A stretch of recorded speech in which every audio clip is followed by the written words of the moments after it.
వాడు ఏం చేశాడు, మజ్జిగ తాగాడు, మంచినీళ్ళు తాగాడు, తగ్గల. రెస్ట్ తీసుకున్నాడు, తగ్గల.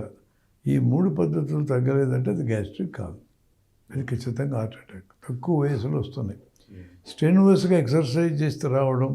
రాజకుమార్ కన్నడ యాక్టర్, ఆయన కుమారుడు కూడా మరణించాడు కదా ఎక్సర్సైజ్ చేస్తూ. దానికి కారణం ఏంటంటే ఒక శరీరానికి ఒక రెసిలియన్స్ ఉంటుంది, ఒక శక్తి ఉంటుంది, ఒక స్ట్రెయిన్ తట్టుకునే శక్తి. దానికి మించి నువ్వు శ్రమకు గురి చేస్తే ఇలాంటి ప్రమాదాలు వచ్చే అవకాశం ఉంటుంది. అట్లే కొంతమంది బరువు తగ్గాలని విపరీతంగా డైటింగ్ చేసి మినిమం అవసరమైన డైట్ తీసుకోకుండా మళ్ళీ ఎక్సర్సైజ్ కూడా చేశారనుకో, అట్లాంటప్పుడు వచ్చే అవకాశం ఉంది. టోటల్గానే లైఫ్ స్టైల్, జీవన శైలిలో మార్పులు వచ్చిన కారణంగా తక్కువ వయసు వాళ్ళకి హార్ట్ అటాక్స్ వస్తున్నాయి. ఏంది జీవనశైలి మార్పులు అంటే, మొదటిది అలవాట్లు.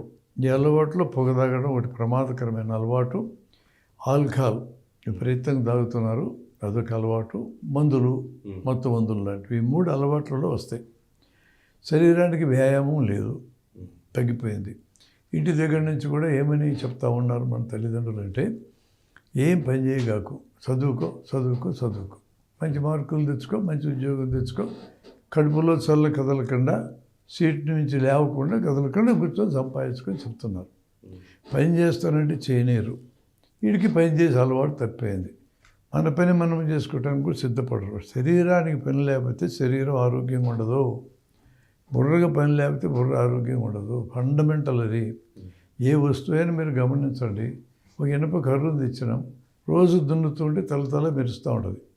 దున్నకుండా పక్కన పెడితే తుబ్బట్టిపోతుంది.